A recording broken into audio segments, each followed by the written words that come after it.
আসসালামু আলাইকুম রহমতুল্লাহ। সপ্তম শ্রেণীর প্রিয় শিক্ষার্থীরা কেমন আছো? সবাই আশা করি অনেক ভালো আছো। আগামী 6/7/2024 তারিখে তোমাদের শিল্প সংস্কৃতি পরীক্ষাটি অনুষ্ঠিত হবে।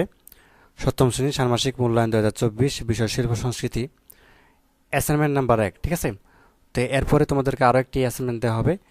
তো দুটি অ্যাসাইনমেন্ট দিব, সেখান থেকে তোমাদের কিন্তু অনেকগুলো প্রশ্ন, এর সাথে হচ্ছে অনেকগুলো যে মূল্যায়ন যে প্রশ্নগুলো রয়েছে সেগুলো কিন্তু কমন পড়বে। ঠিক আছে, তো ভিডিওটি শুরু থেকে শেষ পর্যন্ত দেখো আসলে কী টাইপের মূল্যায়ন হবে এবং তোমাদের শিল্প সংস্কৃতিতে কি পড়বে এবং কি কি তোমাদেরকে আঁকতে হবে পরীক্ষার মধ্যে মূল্যায়নের সময়, আর কি কি নিয়ে যেতে হবে এটিও এ ব্যাপারে কথা বলবো। ঠিক আছে, তো ভিডিওটি অত্যন্ত গুরুত্বপূর্ণ। যারা নতুন রয়েছে আর যাদের চ্যানেলটি অবশ্যই সাবস্ক্রাইব করে রাখো। তো দেখো, এখানে আমরা একটি প্রশ্ন রেখেছি প্রথমেই অ্যাসাইনমেন্ট নাম্বার 1-এ, যে লোকশিল্প কাকে বলে? লোকশিল্পের একটি তালিকা প্রস্তুত করে খাতায় লেখো। ঠিক আছে, তো এরকম একটি কিন্তু প্রশ্ন আসতেই পারে। তো তোমরা যেন পারো এই প্রশ্নটি, সেই উত্তরটি আমরা দিয়ে দিয়েছি।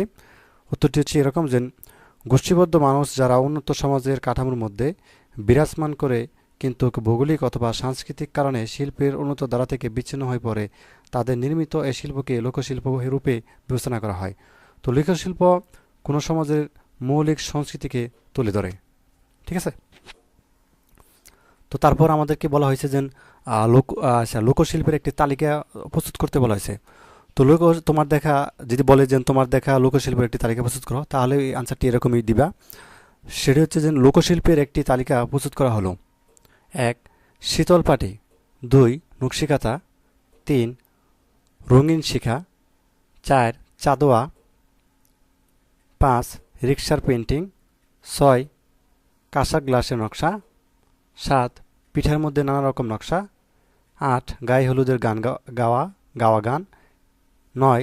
ধান কাটার উৎসবের গান। ঠিক আছে, এই সবই কিন্তু তোমাদের হচ্ছে লোকশিল্পর মধ্যে পড়ে। আশা করি বুঝতে পারছো। তো যা হোক, এই মানে যে গায়ে হলুদের আর ধান কাটার সময় কিন্তু লোকশিল্পের বিভিন্ন ধরনের গান গাওয়া হয়, এগুলো কিন্তু লোকশিল্পের আন্ডারে পড়ে। ঠিক আছে, তো আশা করি বুঝতে পারছো। এটি হচ্ছে আমাদের নমুনা প্রশ্ন 1 গেল।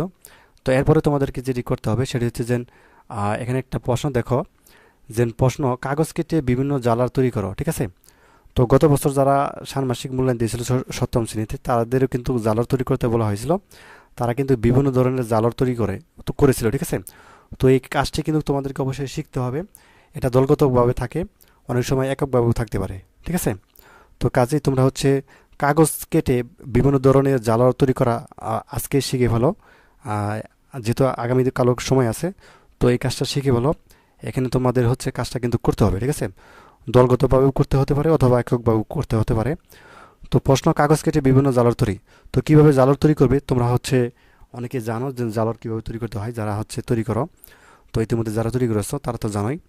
তো বিষয়টি হচ্ছে তুমি বিভিন্ন ধরনের কাগজ কেটে, অর্থাৎ বিভিন্ন ধরনের পুরাতন যে কাগজগুলো রয়েছে সেগুলো তুমি হচ্ছে কেসি দ্বারা কেটে কিন্তু বিভিন্ন ধরনের নকশা তৈরি করতে পারো, জালর তৈরি করতে পারো। ঠিক আছে, যেমন এখানে একটি দেখতে পাচ্ছ জালর তৈরি করেছে, এখানে একটি, এখানে একটি, এখানে একটি, এখানে একটি।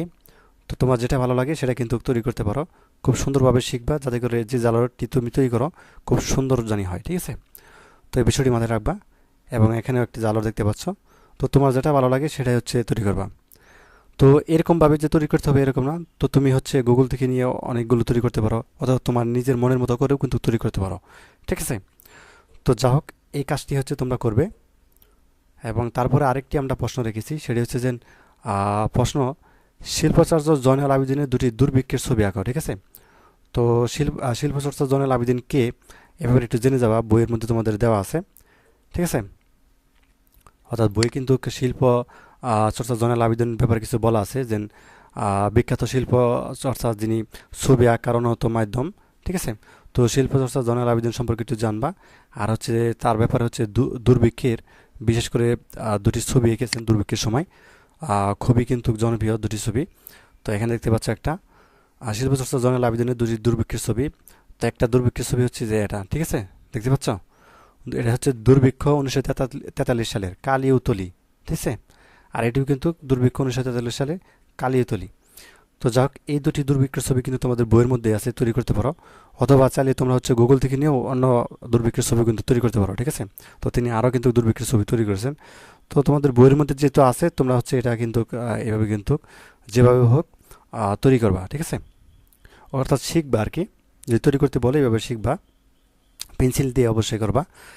তো এই ছিল তোমাদের হচ্ছে নমুনা প্রশ্ন, এবং এভাবে এভাবে তোমরা হচ্ছে এই বিষয়গুলো শিখবা। যেহেতু তোমাদের শিল্প সংস্কৃতি সাবজেক্ট, তোমাদেরকে একটু আঁকা আঁকি একটু বেশি করতে হবে, আর কিছু কিছু লিখতে হবে, শুধু আঁকা আঁকি না, তবে আঁকা আঁকি একটু বেশি করতে হবে, ঠিক আছে? শিল্প সংস্কৃতি সাবজেক্ট মানে এটা।